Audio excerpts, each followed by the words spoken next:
Good morning, students. In today's class, we will discuss hodograph transforms.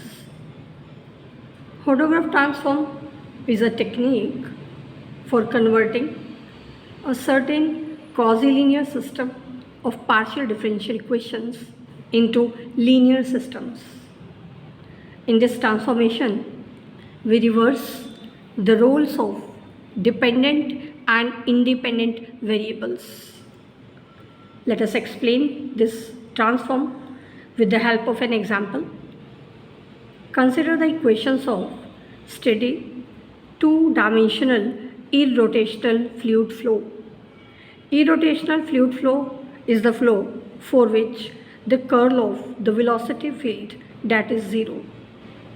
The equations for such a flow are given by sigma square as a function of u minus u1 square multiplied with u1 x1 minus u1 u2 into u1 x2 plus u2 x1 plus sigma square minus u2 whole square multiplied with u2 x2 is equal to 0.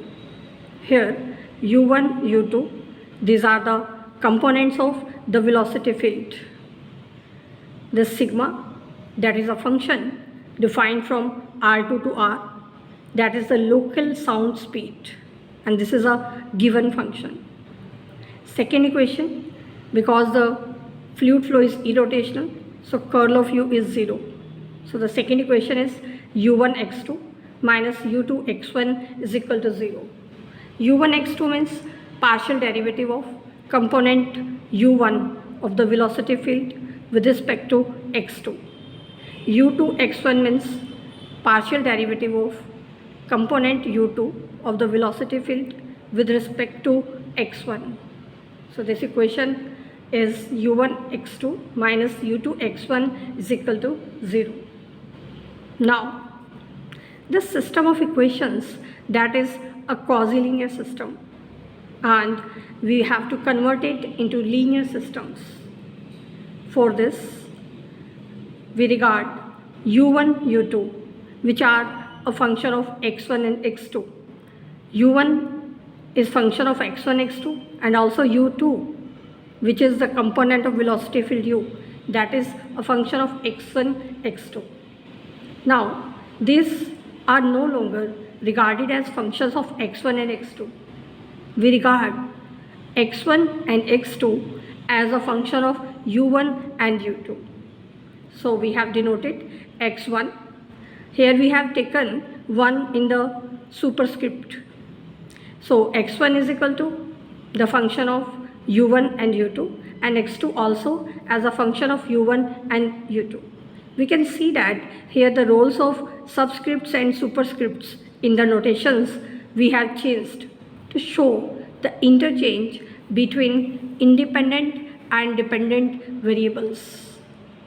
Now, according to the inverse function theorem, we can invert these equations to get these equations, because the Jacobian of the variables u1 and u2 with respect to x1 and x2, that is non-zero in some region of two-dimensional real Euclidean space.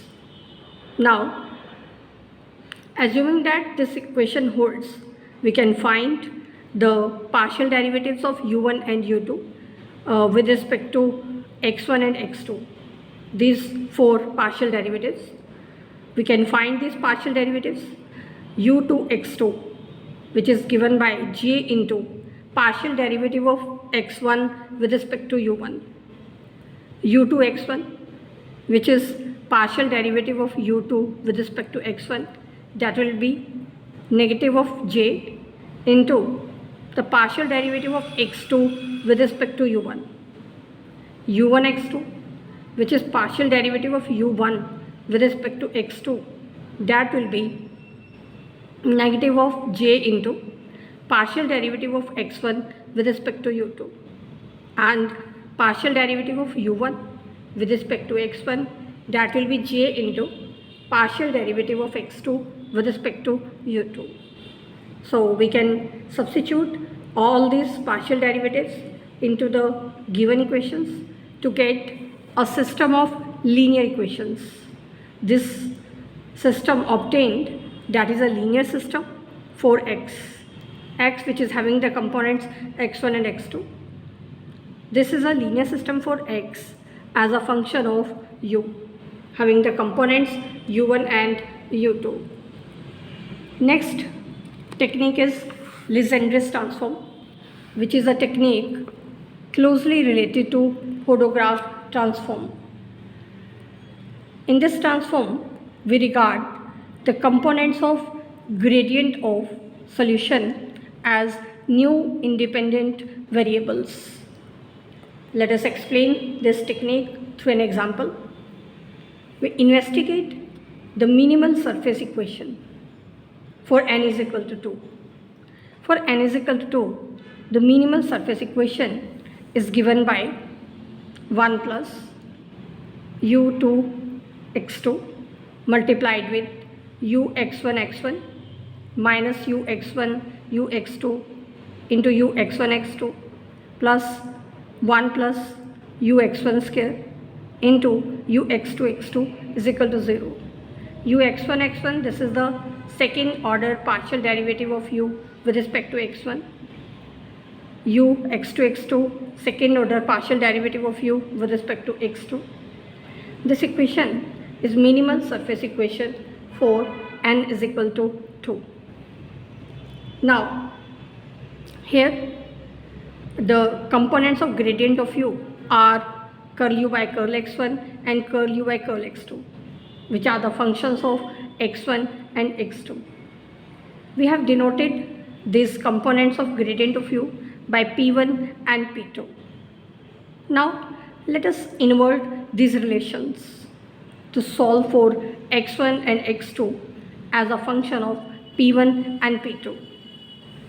We can do so because inverse function theorem assures us that we can do so in the neighborhood of any point where the Jacobian is non-zero.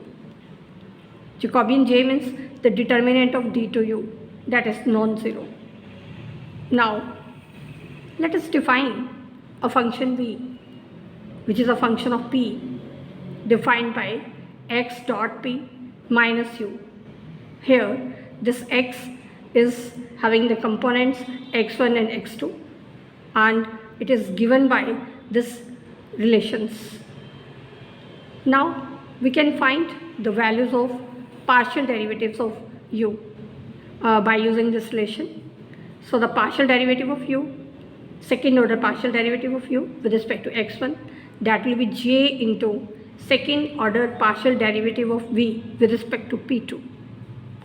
The second order partial derivative curl to u by curl x1 x2, that will be negative j into curl to v by curl p1 p2.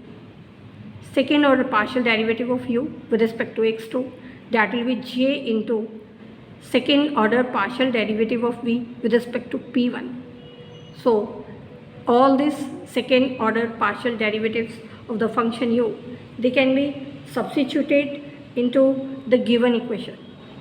We discovered that for v we have obtained a linear equation which is given by 1 plus p2 square multiplied with v p2 p2 plus 2 times p1 p2 into v p1 p2 plus 1 plus p1 square into v p1 p1 is equal to 0.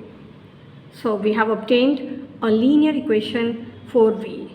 So this technique was Legendre's transform, in which we have regarded the components of gradient of solution as new independent variables. So this completes the topic. How can we convert given nonlinear partial differential equations into linear partial differential equations?